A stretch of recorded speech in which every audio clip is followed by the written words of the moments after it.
5 Dorset police officers, Inspector Nicholas Mantle, PC Mark Jordan-Gill, PC Michael Lowther, PC Matthew Young and former PC Paul Perdrisat, are facing allegations of bullying and in doing so breaching the standards of professional behaviour between 2018 and 2021, which allegedly left a colleague referred to as PCA feeling suicidal. The 5 alleged offenders and the victim were all part of the Bournemouth Specialist Force Support Group, or FSG.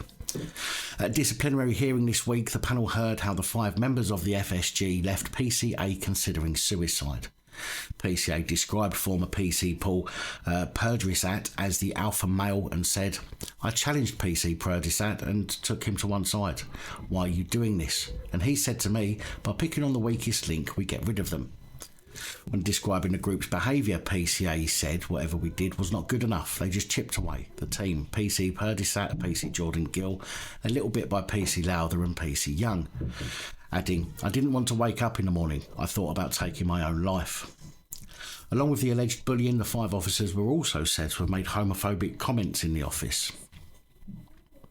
Mark Morgan, acting on behalf of Dorset police at the hearing, told the hearing that the 5 were also members of a WhatsApp group called The Real FSG, and all failed to challenge and in many cases actively posted inappropriate messages in the WhatsApp group.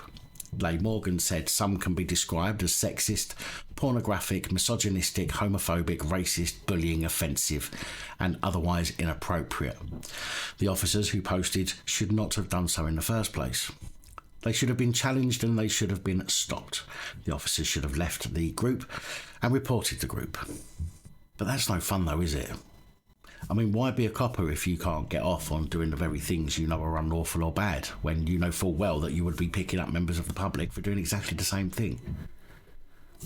No point in getting a uniform on if you can't get away with that stuff, is there?